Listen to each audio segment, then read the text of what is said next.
Hello friends, welcome back to our channel తాజా jobs info. Friends, భారత అంతర్గత జలమార్గాల అథారిటీలో కేవలం ఇంటర్ అర్హతతోనే 40,000 జీతంతో ప్రభుత్వ పర్మనెంట్ ఉద్యోగాల భర్తీ కోసం అఫీషియల్గా నోటిఫికేషన్ రిలీజ్ చేశారు. ఈ నోటిఫికేషన్ ద్వారా ఎన్ని ఖాళీలను భర్తీ చేస్తున్నారు, వీరికి కావాల్సినటువంటి ఎలిజిబిలిటీస్ గురించి, అలాగే అప్లికేషన్ ప్రొసీజర్ గురించి, రిలీజ్ అయినటువంటి నోటిఫికేషన్ యొక్క పూర్తి వివరాలను కూడా తెలుగులో చెప్తాను. సో వీడియోని ఎక్కడా కూడా స్కిప్ చేయకుండా పూర్తిగా చివరి వరకు చూసే ప్రయత్నమే చేయండి. ముందుగా వీడియోకి ఒక చిన్న లైక్ చేసి సపోర్ట్ చేయండి ఫ్రెండ్స్. మీరు చేసే ఒక చిన్న లైక్ ద్వారా ఇటువంటి మరిన్ని జాబ్ అప్డేట్స్ మీ ముందు తీసుకురావడానికి చాలా ఎంకరేజ్మెంట్గా ఉంటుంది. ఇంకా ఇప్పటివరకు మీరు ఎవరైనా మన ఛానల్ సబ్స్క్రైబ్ చేసుకోకుండా చూస్తున్నట్లయితే ఇటువంటి లేటెస్ట్ జాబ్ అప్డేట్స్ కోసం వెంటనే మన ఛానల్ కూడా సబ్స్క్రైబ్ చేసుకోండి. పక్కనే ఉన్న బెల్ సింబల్లో ఆల్ మైన్ ట్యాప్ చేసి యాక్టివేట్ చేసుకున్నట్లయితే ఛానల్ వీడియోస్ అన్నీ కూడా మీకు ఫ్రీగా నోటిఫికేషన్ రూపంలో వస్తూ ఉంటాయి. సో క్లియర్ చేయకుండా డైరెక్ట్ టాపిక్లోకి వెళ్ళిపోదాం. ఫ్రెండ్స్, క్లియర్గా చూడండి, రిలీజ్ అయినటువంటి అఫీషియల్ నోటిఫికేషన్ చూస్తూ ఉన్నాం. ఈ నోటిఫికేషన్ ద్వారా లోయర్ డివిజన్ క్లర్క్ ఎల్డీసీ, అలాగే జూనియర్ హైడ్రోగ్రాఫిక్ సర్వేయర్ జేహెచ్ఎస్, అలాగే సీనియర్ అకౌంటెంట్ ఆఫీసర్ అనేటువంటి 3 రకాల ఉద్యోగాలను భర్తీ చేస్తున్నారు. వీరికి కావాల్సినటువంటి ఏజ్ లిమిట్స్ గురించి, వేకెన్సీస్ గురించి కేటగిరీ వారీగా కూడా మనకి ఇక్కడ టేబుల్ రూపంలో ప్రొవైడ్ చేశారు. సో క్లియర్గా చూద్దాం. ఎల్డీసీకి సంబంధించి 18 నుంచి 27 సంవత్సరాలకు ఏజ్ లిమిట్ మెన్షన్ చేశారు. 4 వేకెన్సీస్ని నోటిఫికేషన్ ద్వారా భర్తీ చేస్తున్నారు. అలాగే జూనియర్ హైడ్రోగ్రాఫిక్ సర్వేయర్ అనేటువంటి ఉద్యోగాలని 30 years వరకు కూడా ఏజ్ లిమిట్ మెన్షన్ చేయడం అయితే జరిగింది. అలాగే టోటల్ వేకెన్సీస్ వచ్చేసి 9 వేకెన్సీస్ని ఫిల్ చేస్తున్నారు. అలాగే సీనియర్ అకౌంట్స్ ఆఫీసర్కి సంబంధించి 35 years వరకు కూడా ఏజ్ లిమిట్ మెన్షన్ చేశారు. ఓన్లీ 1 వేకెంట్ మాత్రమే ఈ నోటిఫికేషన్ ద్వారా ఈ యొక్క ఉద్యోగాన్ని భర్తీ చేస్తున్నారు. సో ఈ విధంగా ఈ నోటిఫికేషన్ ద్వారా మనకి 14 ఖాళీలను భర్తీ చేసేందుకు అఫీషియల్గా నోటిఫికేషన్ రిలీజ్ చేశారు. సో ఈ ఉద్యోగాలన్నీ కూడా ప్రభుత్వ పర్మనెంట్ ఉద్యోగాలు అన్నమాట. మీకు కనుక ఎలిజిబిలిటీ ఉంటే సో ఈ నోటిఫికేషన్ అసలు వదలొద్దు. ఇక వీరికి కావాల్సినటువంటి ఎడ్యుకేషన్ క్వాలిఫికేషన్స్ గురించి మనం చూసినట్లయితే ఇక్కడ లోయర్ డివిజన్ క్లర్క్కు సంబంధించి కేవలం ఇంటర్ అర్హతతోని ఉద్యోగాలను భర్తీ చేస్తున్నారు. అలాగే వీరికి టైపింగ్కి సంబంధించినటువంటి స్కిల్ టెస్ట్ అయితే కండక్ట్ చేస్తారనమాట. అలాగే జూనియర్ హైడ్రోగ్రాఫిక్ సర్వే జేహెచ్ఎస్ సంబంధించి సివిల్ ఇంజనీరింగ్ డిపార్ట్మెంట్లో డిగ్రీ ఉన్నటువంటి అభ్యర్థులు అప్లై చేసుకోవచ్చు అనమాట. లేదంటే డిప్లొమా ఇన్ సివిల్ ఇంజనీరింగ్ ఉన్న అభ్యర్థులు కూడా అప్లై చేసుకోవచ్చు. అయితే 3 years ఎక్స్పీరియన్స్ మెన్షన్ చేయడం అయితే జరుగుతుంది. థర్డ్ వన్ వచ్చేసి సీనియర్ అకౌంట్స్ ఆఫీసర్ అనమాట. వీరికి సంబంధించి ఏదైనా డిగ్రీ క్వాలిఫికేషన్ ఉంటే సరిపోతుంది. దాంతోపాటుగా చార్టెడ్ అకౌంట్స్ ఆఫ్ ఇండియాకి సంబంధించి ప్రొఫెషనల్ క్వాలిఫికేషన్ కూడా మెన్షన్ చేయడం అయితే జరిగింది. సో ఈ విధంగా ఈ క్వాలిఫికేషన్ ఉన్న అభ్యర్థులు ఈ యొక్క సీనియర్ అకౌంట్స్ ఆఫీసర్ ఉద్యోగానికి అప్లై చేసుకోవచ్చు. అలాగే 3 years ఎక్స్పీరియన్స్ కూడా మెన్షన్ చేయడం అయితే జరిగింది.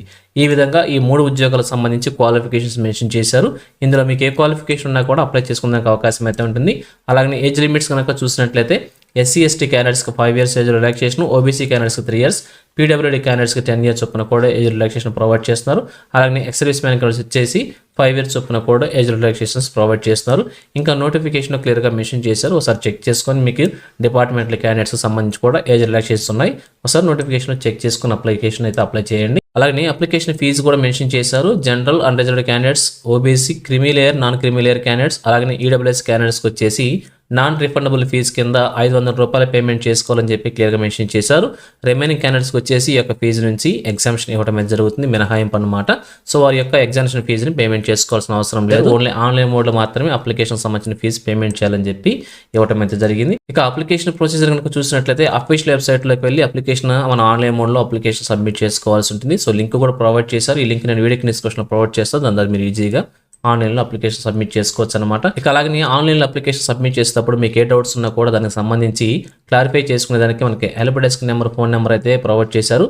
ఈ నెంబర్కి ఫోన్ చేసి మీరు కంప్లీట్ ఇన్ఫర్మేషన్ తెలుసుకుని కూడా ఆన్లైన్లో అప్లికేషన్ అయితే ఈజీగా సబ్మిట్ చేసుకోవచ్చు. ఇక సెలక్షన్ ప్రొసీజర్ కనుక చూసినట్లయితే ఈ నోటిఫికేషన్ భర్తీ చేసిన 3 ఉద్యోగాలకు సంబంధించి కూడా సపరేట్గా సెలక్షన్ ప్రొసీజర్ ఇవ్వడం అయితే జరిగింది. సో మొదటిగా లోయర్ డివిజన్ క్లర్క్ ఎల్డీసీకి సంబంధించి చూసినట్లయితే సిబిటి ఎగ్జామినేషన్ కండక్ట్ చేస్తారు. కంప్యూటర్ బేస్డ్ టెస్ట్ అనమాట. ఈ ఎగ్జామ్ను క్వాలిఫై అయిన అభ్యర్థులకు వచ్చేసి స్కిల్ టెస్ట్ ద్వారా అభ్యర్థులను సెలెక్ట్ చేయడం అయితే జరుగుతుంది. టైపింగ్ సంబంధించి స్కిల్ టెస్ట్ అయితే కండక్ట్ చేస్తారనమాట. అలాగే జూనియర్ హైడ్రోగ్రాఫిక్ సర్వేయర్ జేహెచ్ఎస్ సంబంధించి కేవలం కంప్యూటర్ బేస్డ్ టెస్ట్ సిబిటి మాత్రమే కండక్ట్ చేస్తారు. అలాగే థర్డ్ వన్ వచ్చేసి సీనియర్ అకౌంట్స్ ఆఫీసర్ అనమాట. వీరికి వచ్చేసి కంప్యూటర్ బేస్డ్ టెస్ట్ సిబిటి మరియు ఇంటర్వ్యూ ఆధారంగా అభ్యర్థులను సెలెక్ట్ చేస్తారనమాట. ఇందులో క్వాలిఫై మెరిట్ సాధించిన అభ్యర్థులకి డాక్యుమెంట్స్ వెరిఫికేషన్ ద్వారా అభ్యర్థులను సెలెక్ట్ చేయడం అయితే చూస్తూ ఉన్నాం. ఇక మినిమం క్వాలిఫైయింగ్ మార్క్స్ కూడా ఇక్కడ మెన్షన్ చేశారు రిటన్ ఎగ్జామినేషన్ సంబంధించి. సో క్లియర్గా చెక్ చేసుకోండి. అలాగే ఎగ్జామినేషన్ సెంటర్స్ కనుక మనం చూసినట్లయితే మన 2 తెలుగు రాష్ట్రాల్లో కూడా ఎగ్జామినేషన్ సెంటర్స్ ఏది కూడా మెన్షన్ చేయలేదు. సో ఇక్కడ కొన్ని ప్రాంతాలను మెన్షన్ చేశారు. అక్కడ మాత్రమే మనం ఎగ్జామినేషన్ రాసుకోవాల్సి ఉంటుంది. ఢిల్లీ, ఎన్సీఆర్, ముంబై, కోల్కతా, చెన్నై, గౌహతి, పాట్నా అండ్ కొచ్చిలో ఎగ్జామినేషన్ సెంటర్స్ ప్రొవైడ్ చేయడం జరిగింది. ఈ యొక్క సెంటర్స్లోనే మనం ఎగ్జామినేషన్ రాసుకోవాల్సి ఉంటుంది. ఒకవేళ మీకు కనుక ఇంట్రెస్ట్ ఉండి అప్లికేషన్ అప్లై చేసుకుంటే ఈ ప్లేసుల్లో ఎగ్జామినేషన్ రాయడానికి ఇంట్రెస్ట్ ఉన్నట్లయితే మాత్రమే నోటిఫికేషన్లో అప్లికేషన్ అయితే అప్లై చేయండి. సో ఇక ఫైనల్గా చూసినట్లయితే నోటిఫికేషన్ వచ్చేసి inland waterways authority of India నుంచి రిలీజ్ అయింది. భర్తీ చేసిన ఉద్యోగాలన్నీ కూడా డైరెక్ట్ రిక్రూట్మెంట్ ద్వారా ప్రభుత్వ పర్మనెంట్ ఉద్యోగాలను భర్తీ చేస్తున్నారు. సో అప్లికేషన్స్ వచ్చేసి మనం ఆన్లైన్ మోడ్లో అప్లికేషన్ సబ్మిట్ చేసుకోవాల్సి ఉంటుంది. సో ఇంపార్టెంట్ డేట్స్ కనుక చూసినట్లయితే అప్లికేషన్ సంబంధించి 7/10/2025 నుంచి 5/11/2025 వరకు కూడా ఆన్లైన్లో అప్లికేషన్ సబ్మిట్ చేసుకోవచ్చు అనమాట. సో లాస్ట్ డేట్ వచ్చేసి 5/11/2025 నవంబర్ 5 అనమాట. ఈ నెల 5వ తారీఖు వరకు కూడా ఆన్లైన్లో అప్లికేషన్ సబ్మిట్ చేసుకోవచ్చు. సో ఇది ఫ్రెండ్స్ ఈ నోటిఫికేషన్ గురించి. ఇదే విధంగా ఆంధ్రప్రదేశ్, తెలంగాణ కేంద్ర ప్రభుత్వం నుంచి ఏ చిన్న జాబ్ నోటిఫికేషన్ రిలీజ్ అయినా కానీ వెంటనే మేము ముందుకు తీసుకొస్తుంటాను. సో మన ఛానల్ సబ్స్క్రైబ్ చేసుకుని డైలీ ఫాలో అవుతుండండి. ఎటువంటి అప్డేట్స్ మిస్ అవ్వకుండా ఉండవచ్చు. అలాగే నోటిఫికేషన్ పీడిఎఫ్ని వచ్చేసి మన టెలిగ్రామ్ గ్రూప్లో ప్రొవైడ్ చేస్తాను. లింక్ను వచ్చేసి వీడియోకి డిస్క్రిప్షన్లో ప్రొవైడ్ చేస్తాను. అక్కడ నుంచి డౌన్లోడ్ చేసుకోండి. సో ఇది ఫ్రెండ్స్ ఓవరాల్ వీడియో ఇన్ఫర్మేషన్ మీకు నచ్చిందని అనుకుంటున్నాను. మీకు ఎలా అనిపించిందో కింద కామెంట్ సెక్షన్ తెలియజేయండి. ఇంకా మీ ఫ్రెండ్స్కి, మీ ఫ్యామిలీ మెంబర్స్ అందరికీ కూడా షేర్ చేసి వారికి కూడా తెలియజేయండి. సో ఇన్ఫర్మేషన్ కానీ మీకు నచ్చినట్లయితే తప్పకుండా వచ్చిన లైక్ చేయడం మాత్రం మర్చిపోవద్దు. Thank you friends for watching. మరొక లేటెస్ట్ వీడియోతో మీ ముందుకు వస్తాను. Have a nice day.